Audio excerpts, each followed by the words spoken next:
Hey there, good folks. It's Ken Kunin from On Song International. Hope you're keeping well. Hope it's been a good, productive week. I've just recently uploaded on my YouTube channel a song called Senorita. And Senorita was off an album called The Evolution of by a band that I was fronting at that point called Davis Waits. And there's an interesting story, and maybe there's something to be learned via the story. The song itself I wrote in '99, and it was, again, part of this album called The Evolution of.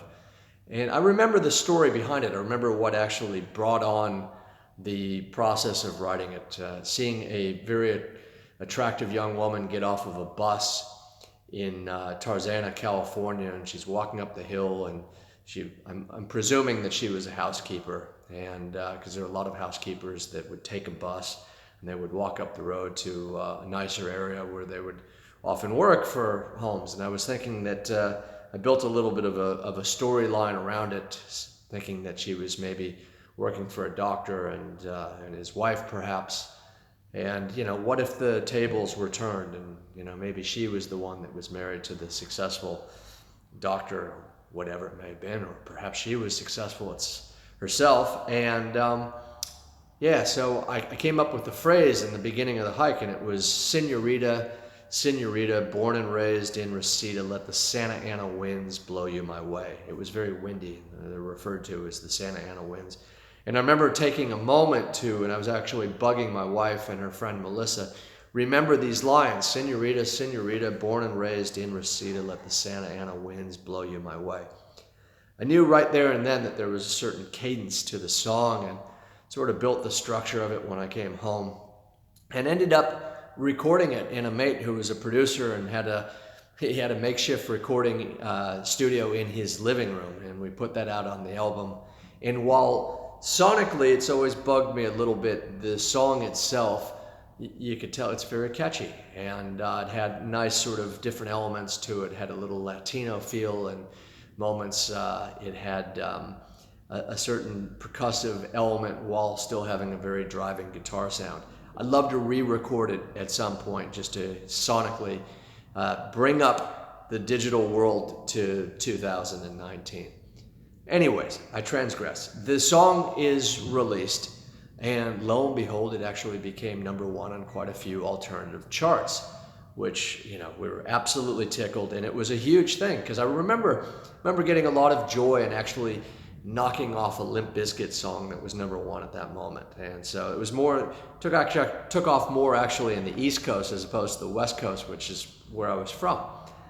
And it was a big deal because it enabled my company at that point, Underhill Recordings, to actually get national distribution, because it was like, okay, we got a song that's charting, and that was advantageous for the distributor. Say, okay, yeah, we'll get your CDs into stores around the country. That was a really big deal.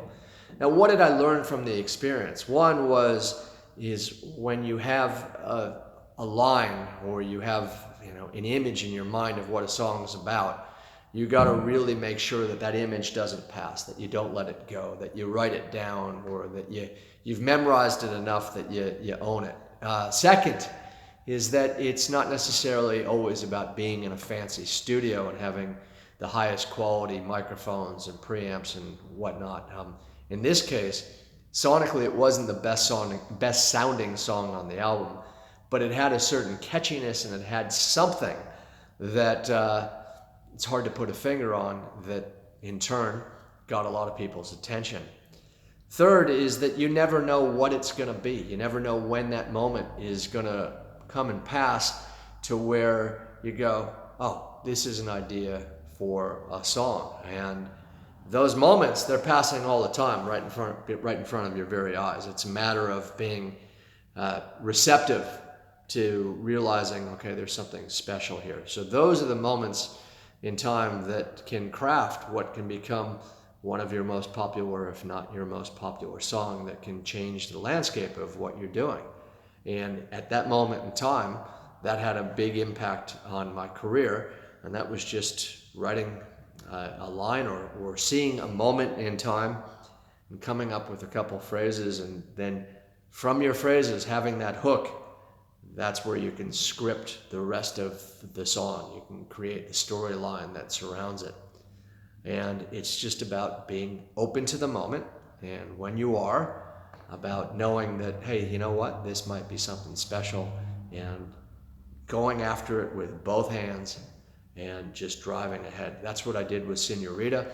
I'll put a link below from my YouTube channel and the song itself, and let me know what you think, and hopefully you can have a similar experience, and that you can write something that's magical down the track that you can be talking about almost 20 odd years later. All right, hope you have a great week. If you haven't subscribed, please take a moment, hit that subscription, make sure that you hit the bell for notifications, and that way these little tales and other songs that we put out, you get a chance to chime in on and be part of our community. All right, have a great week. Ken Kunin, over, out, adios.